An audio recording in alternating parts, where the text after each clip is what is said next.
पर एक बड़ी दुर्भाग्य की बात है। दुर्भाग्य की बात यह है कि जिसे प्राप्त करना है उसकी कामना हमारे भीतर जन्म लेती ही नहीं है। यही सबसे बड़ा दुर्भाग्य है। जीवन मिला है परमात्मा को प्राप्त करने के लिए, जीवन मिला है भगवान को पाने के लिए, और दुर्भाग्य ही इस बात का है कि हमारे भीतर सबको पाने की कामना जग जाती है, लेकिन भगवान को ही पाने की कामना हमारे भीतर नहीं जग पाती।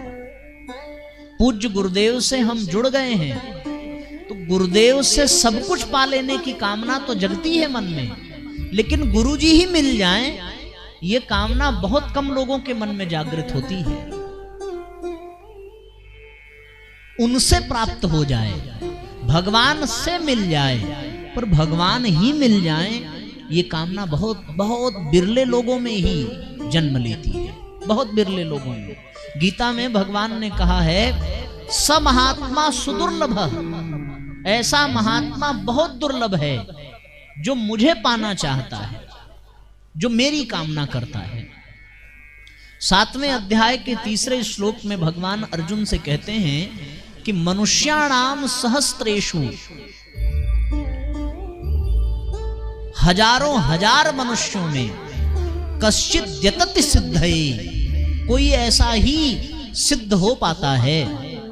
उन हजारों में भी यततापि सिद्धा नाम, उन सिद्धों में भी कश्चिन माम वेत्ति तत्वतः, कोई एक ही है जो मुझे तत्व से जान पाता है। और ऐसे लोगों को भगवान बहुत दुर्लभ, दुर्लभ नहीं सुदुर्लभ, वासुदेवम सर्वम इति स महात्मा सुदुर्लभ, ऐसे महात्मा बहुत दुर्लभ हैं जिनमें परमात्मा को पाने की कामना हो जाए। ये बहुत बड़ी विडंबना है। और मनुष्य जन्म में आने के पश्चात भगवान के अतिरिक्त अगर कोई कामना जन्म ले रही है तो ये जान लीजिए कि यही हमारी दुर्गति का सबसे बड़ा कारण है। यही हमारी दुर्गति का कारण। ये तो हम सबका सौभाग्य है, हम सबका सौभाग्य है कि गुरुजी ने एक छोटा सा प्रलोभन दे दिया है। क्या प्रलोभन दे दिया? कि तुम हमारा काम करो, हम तुम्हारा काम करेंगे। ये तो गुरुदेव की बड़ी कृपा है, क्योंकि वो जान रहे हैं कि हम ये समझाएंगे कि कामनाओं को छोड़ करके भगवान की ओर बढ़ें, ये बात किसी की समझ में नहीं आएगी। हाँ, ये सौदा अगर भगवान से बन जाए कि हम आपका करेंगे, आप हमारा करिए, तो शायद इसी प्रलोभन में मनुष्य हमारे काम में लग जाए और हमें प्राप्त कर ले। ये भगवान की कृपा है, भगवान की करुणा है। ये भगवान को कुछ भी करने की आवश्यकता नहीं है, उनको कोई कर्म करने की आवश्यकता नहीं है, लेकिन फिर भी हम उनके कर्म में लग जाएं, हम उनके भूमिका में, हम उनकी योजना में सहयोगी बन सकें, इसलिए भगवान कर्म करने की लीला करते हैं। आप एक बात बताइए, जिनके विषय में ऐसा वर्णन है कि भ्रिकुटी विलास मात्र से सृष्टि लय हुई, जो केवल भ्रिकुटी हिला दें और सृष्टि में प्रलय आ जाए, तो उनको अपनी उंगली पर गोवर्धन उठाने की आवश्यकता क्या है? फिर भी वो गोवर्धन क्यों उठाते हैं? इसलिए गोवर्धन उठाते हैं क्योंकि व्यक्ति अपनी समस्त कामनाओं को छोड़ करके हमारे काम में लग जाए। हमारे काम में लगेगा तो उसका मन भी हमारे में लगेगा, मन हमारे में लगेगा तो उसके विचार, उसकी बुद्धि, उसकी भावनाएं भी हमारे में लगेंगी, और जब सब कुछ हमारे में लग जाएगा तो वो हमको प्राप्त कर लेगा। ये भगवान करुणा करते हैं गोवर्धन उठा करके, ताकि लोग गोवर्धन उठाने में सहयोगी बन सकें। पर वे लोग जो अपनी कामनाओं में दबे रहे, अपने कामनाओं में फंसे रहे, वो भगवान के गोवर्धन उठाने में सहयोगी नहीं बन सके। अच्छा, पानी बरसा होगा तो बहुत भीषण बरसात हुई होगी, तो जब भीषण बरसात हुई होगी तो लोगों का बड़ा नुकसान हुआ होगा। किसी के अनाज बहे होंगे, किसी का घर मकान बहा होगा, किसी के वस्त्र आभूषण बहे होंगे। तो क्या लगता है, क्या सारे लोग सब कुछ छोड़ करके गोवर्धन उठाने में ही लग गए होंगे? नहीं, गोवर्धन उठाने में वही लोग लगे होंगे जो भगवान के काम की उत्सुकता जिनके भीतर होगी और जिनकी अपनी कामनाएं रही होंगी, वो अपने पदार्थ, अपने घर मकान परिवार को बचाने में पड़े होंगे। श्रेय सौभाग्य किसको मिला? उन्हीं को मिला जिनको गोवर्धन उठाने में सहयोग करने की बुद्धि जगी। अच्छा, वो गोवर्धन उठाने लायक थे क्या? किसी से उठता? नहीं उठ पाता। फिर भी उन्होंने अपनी लाठी लगाई। तो ये तो भगवान ने करुणा की है। वो चाहते तो अकर्मण्य रह करके संकल्प मात्र से गोवर्धन उठा देते, पर लोगों को प्रेरणा मिले इसलिए भगवान उठाने की लीला करते हैं। जो सारी दुनिया के कण-कण में बसा हो, क्या उसको लंका जाने के लिए समुद्र पर पुल बनाने की आवश्यकता है क्या? फिर इतना प्रपंच रचने की आवश्यकता क्या पड़ी? इतना प्रपंच भगवान रचा ही इसलिए कि उन्होंने आवाज लगाई, पुकार लगाई भगवान ने कि आकर के हमारा काम करो, हम तुम्हारा काम कर देंगे। तो जो भगवान सारी दुनिया का काम कर रहे हैं, उन्हें अपना काम कराने के लिए किसी के सहयोग की आवश्यकता है? व्यवहारिक दृष्टि से भी ये बात सोची जाए। अब बच्चों को ये लगने लगे, ऐसा बच्चों को ये प्रतीत होने लगे कि हम न हो तो माँ बाप का क्या होगा, तो ये बच्चों की मूर्खता है। माँ बाप को बच्चों की जरूरत नहीं है, क्योंकि माँ बाप तो खुद बच्चों के सृजन करता है। उसी प्रकार भगवान को हमारे सहयोग की आवश्यकता नहीं है, फिर भी भगवान हमें अपना सहयोग करने का अवसर प्रदान करते हैं ताकि हम उनके काम में लग सकें और अपने समस्त कामनाओं से ऊपर उठ सकें। तो जिसके काम में व्यक्ति लगेगा उसकी ओर ही तो उसका आकर्षण होगा। आप बताइए, आप दुनिया के काम में लगिए तो दुनिया के प्रति आकर्षण होगा, भगवान के काम में लगिए तो भगवान के प्रति आकर्षण होगा। तो भगवान आकृष्ट करने के लिए अपना काम करने का संयोग, सुअवसर प्रदान करते हैं। इसलिए तो भगवान बार बार धरती पर अवतार लेकर के नाना प्रकार की लीलाएं करते हैं। अब जो अपने कामकाज से, अपनी कामनाओं से ऊपर उठ करके भगवान के काम में सहयोगी बनता है, भगवान उनका कल्याण कर देते हैं। पर विडंबना यही है कि हम सब भगवान को छोड़ करके अन्य अन्य कामनाओं में भटकने लगते हैं, अन्य अन्य कामनाओं में। कामैस्तैस्तैर हृतज्ञानाः, और कामनाओं के कारण ही हमारे ज्ञान का भी हरण हो जाता है। जब कामनाएं जगती हैं तो ज्ञान का हरण हो जाता है। भगवान गीता में कहते हैं, जैसे आपने किसी वस्तु को देखा, उस वस्तु को पाने की कामना हमारे भीतर जगी, अब ये ज्ञान समाप्त हो गया कि इसे ईमानदारी पूर्वक पाएं कि बेईमानी पूर्वक। थोड़ा सा मन विचलित हुआ तो चोरी का कलंक लगते देर नहीं लगेगी। कामनाएं ज्ञान का हरण कर लेती हैं और उन कामनाओं को पूरा करने के लिए व्यक्ति नाना प्रकार के देवी देवताओं के चंगुल में फंस जाता है। यही कहना उचित होगा। गीता में भगवान, अब बार बार गीता का उद्धरण इसलिए आ रहा है क्योंकि गीता का स्वाध्याय आजकल ज्यादा चल रहा है। हम रात में जो स्वाध्याय कराते हैं उसमें गीता ही पढ़ा रहे हैं, इसलिए उसके श्लोक अधिक याद आ रहे हैं। पर विषय हमारा एकदम स्पष्ट है। कामनाओं की पूर्ति में व्यक्ति का ज्ञान हरण हो जाता है। कामैस्तैस्तैर हृतज्ञानाः प्रपद्यन्तेन्य देवताः, अन्य अन्य देवताओं की शरण में जीव भागने लगता है, भगवान को भूल जाता है। फिर वो कभी इस मंदिर में, कभी उस मंदिर में, कभी इस देवता के पीछे, कभी उस देवता के पीछे, कभी इस ग्रह शांति में, कभी वास्तु की शांति में, कभी काल सर्प दोष की पूजा में, कभी राहु केतु की पूजा में, कभी ये अंगूठी, कभी ये मंत्र, ये तंत्र, दुनिया भर के प्रपंच में जीव फंसता है। होता है कि नहीं होता?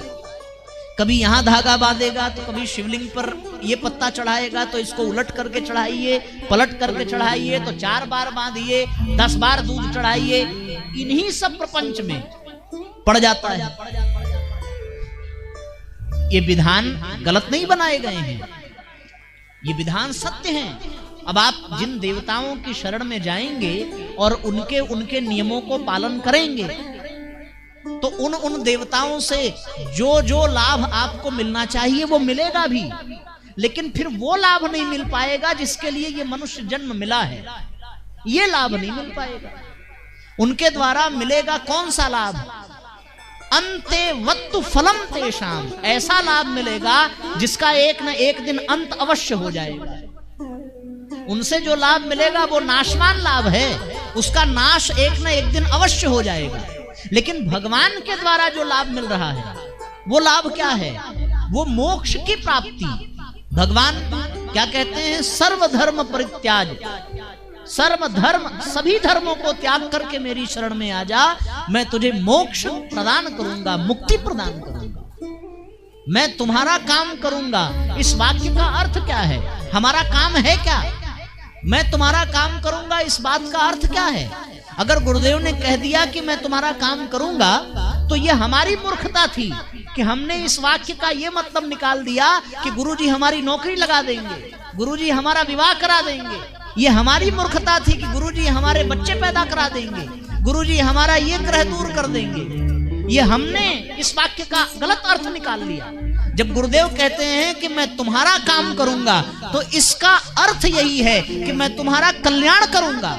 मनुष्य जन्म का एक ही लक्ष्य है, एक ही पुरुषार्थ है, परमात्मा की प्राप्ति। गुरुदेव यही कह रहे हैं कि तुम मेरा काम करो, यानी अपने जीवन को भगवान के काम में लगा दो और फिर मैं तुम्हारा काम करूंगा। इसका अर्थ मैं तुम्हारा कल्याण कर दूंगा। शुरुआत के दिनों में तो गुरुदेव एकदम अवघड़दानी बन करके लोगों को अनुदान वरदान देते थे, पर जब समय बढ़ने लगा, कारवां बड़ा हो गया, तब गुरुजी ने ये सोचा कि ये सब तो इसी के पीछे भाग रहे हैं। सबको संसार ही चाहिए, सबको परिवार ही चाहिए, सबको बच्चे ही चाहिए, सबको धन दौलत और नौकरी ही चाहिए। तब गुरुदेव ने अपने आप को समेटना शुरू किया। अरे बाप रे, हम तो इनका कल्याण चाहते थे और ये अपना कल्याण नहीं चाहते, तो फिर हम करें कैसे? तो जो लोग गुरुदेव के पास सांसारिक कामना लेकर के जाते थे, गुरुदेव डांट करके भगा देते थे। बाद के समय की बात बता रहे हैं। अब हमने तो इस देह से गुरुजी को देखा नहीं है, उनके शरीर छोड़ने के पश्चात हमें ये शरीर मिला, तो ये बात हमने पढ़ी है, हमने सुना है वरिष्ठ जनों से, उसी आधार पे कह रहे हैं।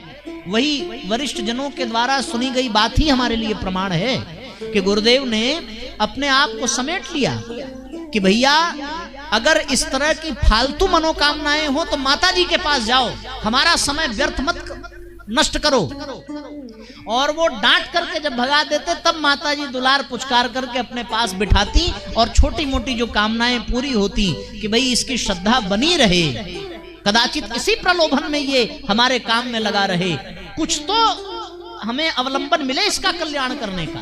यानी जितना हम नहीं तड़प रहे हैं कल्याण पाने के लिए, उससे ज्यादा गुरुजी माताजी तड़प रहे हैं हमारा कल्याण करने के लिए। लेकिन हमारी स्थिति क्या है?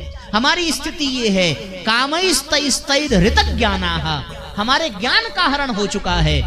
कैसे हो गया? कामनाओं के कारण हो गया। और मनुष्य जन्म जिन कामनाओं की पूर्ति के लिए मिला था वो कामना जगती नहीं है। भगवान को पा लेने की कामना ये कामना की श्रेणी में नहीं आती। भगवान को पाने की कामना को कामना नहीं कहते, भगवान को पाने की कामना को उपासना कहते हैं, भगवान को पाने की कामना को भावना कहते हैं। अब एक बात सुनिए, आदमी जब अपने से अतिरिक्त किसी वस्तु को चाहता है तब उसको पाने के लिए वो प्रयास करता है। पर भगवान क्या हमसे अलग हैं जो उनको पाने के लिए हमें प्रयास करना पड़ेगा? तो जब प्रयास नहीं करना पड़ेगा तो भगवान को पाना कोई कामना नहीं है। कामना का मतलब हो गया जो हमारे पास नहीं है उसको पाने के लिए प्रयास करना। हमारे पास क्या नहीं है? हमारे पास वस्तु, परिवार, संसार, पदार्थ नहीं है। भगवान तो हमारे ही भीतर बैठे हैं। ईश्वर सर्वभूतानां हृदय से अर्जुन तिष्ठति, हमारे हृदय प्रदेश में भगवान विराजमान हैं। भगवान हमसे अलग नहीं है जो उनको पाने की कामना करनी पड़ेगी। अन्य सब कामनाओं को छोड़ देने से ही भगवान की प्राप्ति अपने आप हो जाएगी। इसलिए पूज्य गुरुदेव ये कहा करते थे कि तुम मेरा काम करो, हम तुम्हारा काम करेंगे। तो तुम्हारा काम करेंगे का मतलब तुम्हारा घर बसाएंगे नहीं। आप देखिए, जिन लोगों ने वास्तव में गुरुजी का काम किया है, उनके घर बसे के घर उजड़ गए। विचार करिए, और शब्द पर नहीं, शब्द के भाव पर ध्यान दीजिए। जैसे हमारा घर बसा बाबूजी, घर में पत्नी है, बच्चे हैं, माता पिता हैं, लेकिन हम कहाँ हैं? हम परिवार छोड़ के यहाँ हैं, हम किसी और के यहाँ हैं, जहां हमारा अपना बेडरूम नहीं है, हमारे घर वाले नहीं हैं। हम तो गुरुजी का काम कर रहे हैं, गुरुजी हमारा काम कर रहे हैं, तो हमारा घर तो बसाया, लेकिन हम अपने घर महीने में 2 ही 3 दिन रह पाते हैं। अब कल का निकले हैं तो हम अपने घर पहुंचेंगे 1 जनवरी को। अब तो घर बसा हमारा कि उजड़ गया, हम ये क्या समझें? घर तो मिल गया, परिवार मिल गया, पर परिवार के साथ रह नहीं पा रहे हैं। बच्चा है पर उसके साथ रह नहीं पा रहे हैं। आप सोचिए, चाहे हमारा जन्मदिन हो, चाहे पत्नी का जन्मदिन हो, चाहे बच्चे का जन्मदिन हो। पिछली बार तो करवा चौथ पर पहुंच गए थे, नहीं कहां पहुंच पाए? हाँ, पिछली बार तो पहुंच गए थे। इस बार का करवा चौथ आपके अकलतरी में ही बीता है,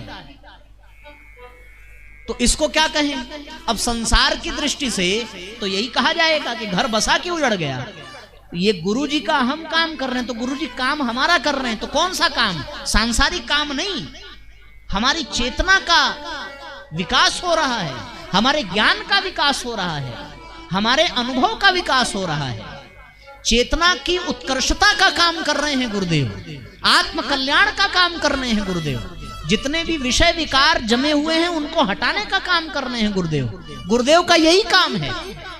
सांसारिक कामनाओं को जो पूर्ण करे वो कभी भगवान हो ही नहीं सकता। जो समस्त कामनाओं से मुक्त कर दे, वास्तव में वही भगवान होता है। भगवान की ये विशेषता है। जो कामनाओं को पूर्ण करें वो गुरुजी नहीं है। अब जिनके गुरु ये कहें कि हम तुम्हारा ये कर देंगे, हम तुम्हारा वो कर देंगे, तुम इतनी दक्षिणा दे दो, हमारा ये कर दो, तो बदले में हम तुम्हारा ये कर देंगे, वो गुरु हो ही नहीं सकता। गुरु तो हमारे गुरु जैसा होता है जो ये कह दे कि हम तुम्हारे हिसाब से नहीं, तुमको अपने हिसाब से चलाएंगे, और जिसमें तुम्हारा हित होगा हम वो करेंगे। ये भगवान की पहचान है, भगवान की विशेषता है। तो मनुष्य जन्म ये प्राप्त हुआ साथियों, और ये मनुष्य जन्म जब प्राप्त हुआ है तो भगवान की कामना भगवान को पाने के लिए प्राप्त हुआ है। ऐसे मनुष्य जन्म को पा लेने वाला व्यक्ति अपने लक्ष्य में सफल हो, इसी में मनुष्य जन्म की सार्थकता है।